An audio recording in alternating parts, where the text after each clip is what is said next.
여러분, 안녕하세요. 오늘 여러분께 질문 하나 드릴게요. 여러분은 언제 가장 위험하다고 생각하세요? 어려울 때? 고난받을 때? 쫓길 때? 아닙니다. 가장 위험한 순간은 편안할 때입니다. 모든 것이 잘 풀리고 성공의 정점에 있고 아무 문제가 없을 때. 바로 그때가 가장 위험해요. 오늘 들려드릴 이야기는 역사상 가장 위대한 왕 중 한 명의 치명적인 실수 이야기예요. 다윗. 그는 골리앗을 쓰러뜨린 영웅이었고 하나님의 마음에 합한 사람이었으며 이스라엘의 가장 위대한 왕이었습니다.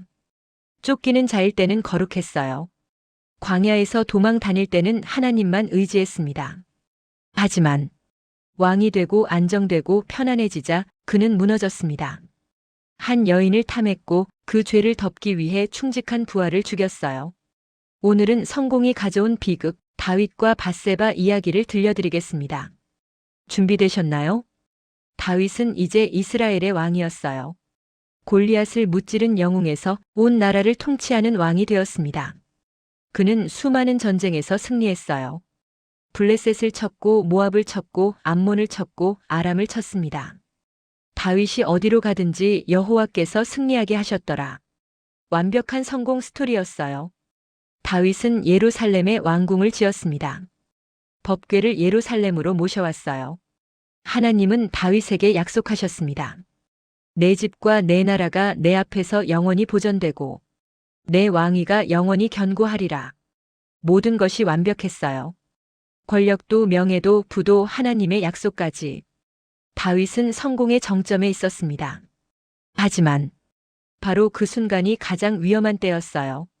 어느 해봄, 왕들이 출전하는 시기였습니다. 다윗은 장군 요압과 신하들과 온 이스라엘 군대를 보내 암몬 족속을 치게 했어요. 그런데 다윗은 예루살렘에 머물렀습니다.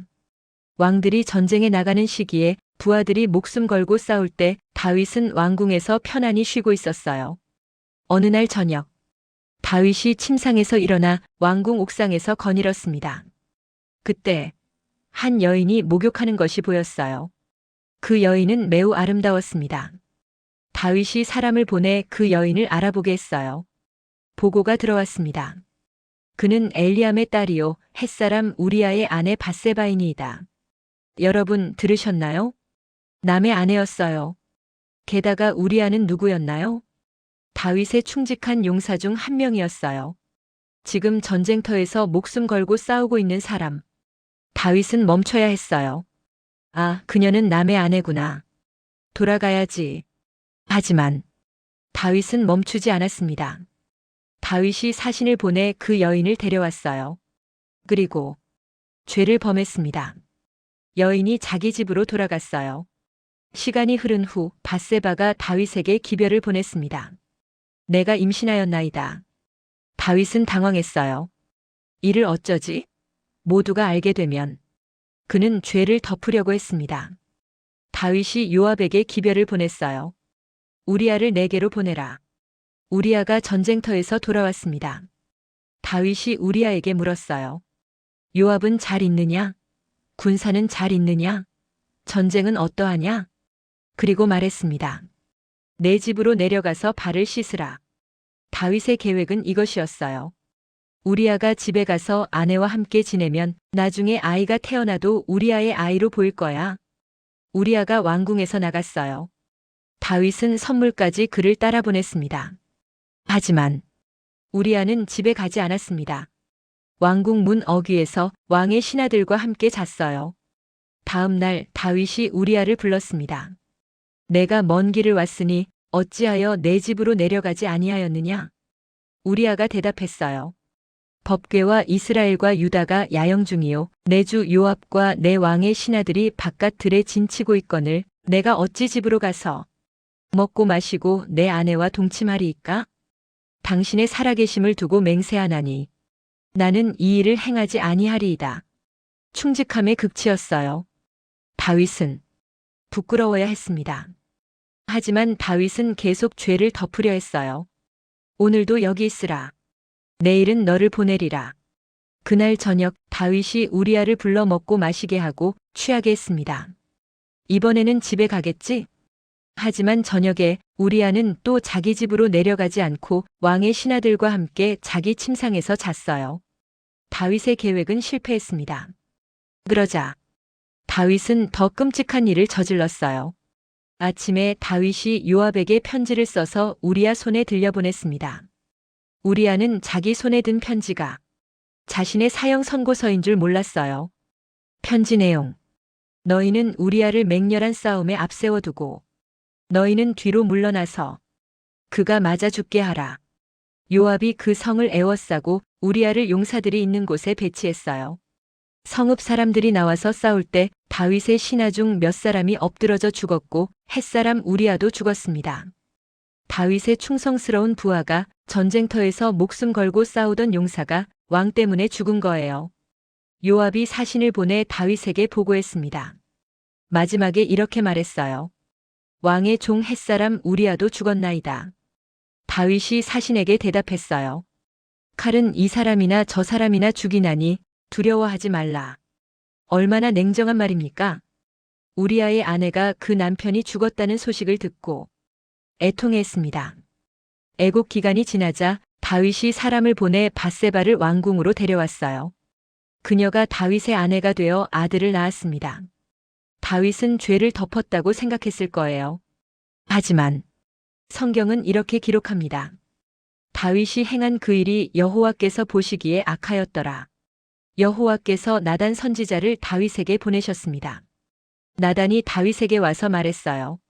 한 성읍에 두 사람이 있었는데 하나는 부자요 하나는 가난한 자라. 부자는 양과 소가 심이 많으나 가난한 자는 아무것도 없고 다만 작은 암양 새끼 한 마리가 있을 뿐이었는데 그가 그것을 길러서 그의 자녀들과 함께 자라게 하였으니 그것이 그의 먹는 것을 먹으며 그의 잔으로 마시며 그의 품에 누움으로 그에게는 딸처럼 여겨졌더니 어떤 나그네가 그 부자에게 왔는지라. 부자가 자기에게 온 나그네를 위하여 자기 양과 소를 아껴 잡지 아니하고 가난한 자의 양 새끼를 빼앗아다가 자기에게 온 사람을 위하여 잡았나이다. 다윗이 크게 노했어요. 나단에게 말했습니다. 여호와의 살아계심을 두고 맹세하노니 이 일을 행한 자는 마땅히 죽을 자라. 그가 불쌍히 여기지 아니하고 이런 일을 행하였으니 그 양 새끼를 4배나 갚아주어야 하리라. 그때 나단이 다윗을 똑바로 바라보며 말했습니다. 당신이 바로 그 사람이니이다. 이스라엘의 하나님 여호와께서 이같이 이르시기를 내가 너를 왕으로 세웠고 내가 너를 사울의 손에서 구원하여 내 주인의 집을 내게 주고 내 주인의 아내들을 내 품에 두고 이스라엘과 유다 족속을 내게 맡겼느니라. 만일 그것이 부족하였을 것 같으면 내가 내게 그러한 것들을 더 주었을 것이니라. 그런데 내가 어찌하여 여호와의 말씀을 업신여기고 악을 행하였느냐? 내가 칼로 햇사람 우리아를 치되 암몬 자손의 칼로 그를 죽이고 그의 아내를 빼앗아 내 아내로 삼았도다. 하나님의 심판이 선포되었습니다. 내가 나를 업신여겼고 햇사람 우리아의 아내를 빼앗아 내 아내로 삼았은즉 칼이 내 집에서 영원히 떠나지 아니하리라. 다윗이 나단에게 말했어요. 내가 여호와께 죄를 범하였노라. 왕의 체면도 권위도 다 내려놓았습니다. 나단이 다윗에게 대답했어요. 여호와께서도 내 죄를 사하셨나니 내가 죽지는 아니하리라. 그러나 가슴 아픈 말이 이어졌습니다. 내가 이 일로 말미암아 여호와의 원수로 하여금 크게 비방하는 거리를 얻게 하였으니 내게서 난 아이는 반드시 죽으리라. 나단이 자기 집으로 돌아갔어요. 여호와께서 우리아의 아내가 다윗에게 낳은 아이를 치시니 심히 앓는지라. 다윗이 그 아이를 위하여 하나님께 간구했어요.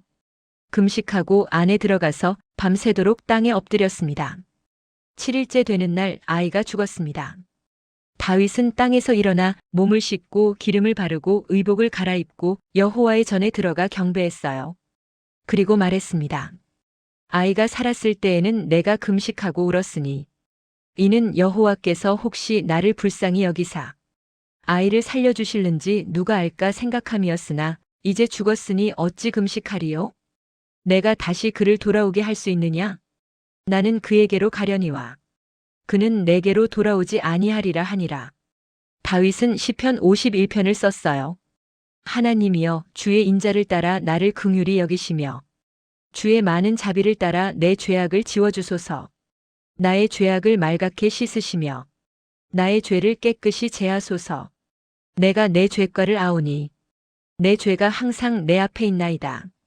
내가 주께만 범죄하여 주의 목전에 악을 행하였사오니 주께서 내 중심이 진실함을 원하시오니 내 은밀한 중에 지혜를 알게 하시리이다. 우슬초로 나를 정결하게 하소서. 나를 씻으소서. 내가 눈보다 희리이다. 하나님이여, 내 속에 정한 마음을 창조하시고 내 안에 정직한 영을 새롭게 하소서. 나를 주 앞에서 쫓아내지 마시며 주의 성령을 내게서 거두지 마소서. 완전한 회개였어요. 하나님은 다윗을 용서하셨습니다. 다윗이 밧세바를 위로했고 그녀가 다시 아들을 낳았어요. 그 이름을 솔로몬이라 했습니다. 여호와께서 솔로몬을 사랑하셨어요. 솔로몬은 후에 이스라엘의 왕이 되었습니다. 하나님의 은혜였어요.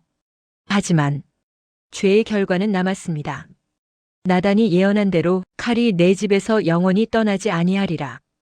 다윗의 아들 암논이 여동생 다말을 범했고 다윗의 아들 압살롬이 암논을 죽였으며 압살롬이 반역하여 다윗을 쫓아냈고 다윗의 아들 아도니아도 반역했습니다. 다윗의 가정은 비극으로 가득 찼어요. 죄는 용서받았지만 결과는 평생 따라왔습니다. 여러분, 다윗은 언제 넘어졌을까요? 골리앗과 싸울 때? 사울에게 쫓길 때? 광야에서 도망 다닐 때? 아닙니다. 왕궁에서 편안히 쉴 때 넘어졌어요. 전쟁터에 나가지 않고 왕궁을 거닐 때, 아무 일도 없이 평안할 때. 오늘 우리에게 주는 교훈이 뭘까요? 고난보다 더 위험한 것은 아무 일 없는 평안함이다. 다윗이 광야에서 쫓길 때는 거룩했어요. 매일 하나님을 찾았습니다. 생존이 걸려 있었으니까요. 하지만 왕이 되고 안정되고 편안해지자 방심했습니다. 왕들이 출전하는 시기에 출전하지 않았어요. 왕궁에서 빈둥거렸습니다. 그리고 유혹이 왔을 때 저항할 힘이 없었어요. 여러분은 지금 어떤 상태인가요? 모든 것이 잘 풀리고 있나요? 성공 가도를 달리고 있나요? 편안하신가요? 조심하세요. 바로 그때가 가장 위험합니다. 성공이 교만을 낳고 평안이 방심을 낳고 편안함이 유혹에 약하게 만듭니다. 첫째, 성공했을 때 더욱 겸손하세요. 다윗은 왕이 되자 교만해졌어요. 내가 왕인데 뭘 못하겠어? 둘째, 평안할 때 더욱 깨어 있으세요. 왕들이 출전하는 시기에도 집에 머물렀어요. 해야 할 일을 하지 않았습니다. 셋째, 작은 유혹을 가볍게 여기지 마세요. 처음에는 그냥 보기만 했어요. 하지만 보는 것이 탐하는 것으로, 탐하는 것이 행동으로, 행동이 살인으로 이어졌습니다. 넷째, 죄를 덮으려 하지 마세요. 다윗은 죄를 덮으려다 더 큰 죄를 지었어요. 솔직하게 인정하는 게 최선입니다. 다섯째, 회개는 빠를수록 좋습니다. 다윗이 위대한 이유는 죄를 짓지 않아서가 아니에요. 진심으로 회개했기 때문입니다.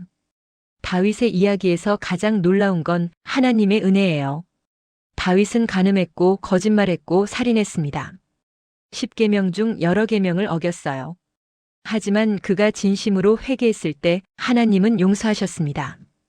다윗아, 내가 죽지는 아니하리라. 죄의 결과는 남았지만 생명은 보존되었어요. 그리고 밧세바에게서 솔로몬이 태어났고 그 계보를 통해 예수님이 오셨습니다. 마태복음 1장 예수님의 족보에 다윗은 우리아의 아내에게서 솔로몬을 낳고 이렇게 기록되어 있어요. 하나님은 우리의 실수조차도 회개할 때 은혜로 바꾸십니다. 여러분에게 묻고 싶습니다. 지금 너무 편안하신가요? 모든 게 잘 되고 있나요? 그렇다면 더욱 조심하세요. 고난보다 더 위험한 것은 아무 일 없는 평안함입니다. 다윗처럼 넘어지지 마세요. 성공했을 때 더욱 겸손하고 평안할 때 더욱 깨어있고 유혹 앞에서 더욱 조심하세요. 그리고 혹시 이미 넘어졌나요? 죄를 지었나요? 다윗처럼 회개하세요. 진심으로 솔직하게 완전히. 그러면 하나님께서 다윗을 용서하신 것처럼 여러분도 용서하실 것입니다. 감사합니다. 구독과 좋아요, 알림 설정으로 다음 이야기도 함께 해주세요. 평안할 때 더욱 깨어 있으세요. 하나님의 은혜가 여러분과 함께 하기를.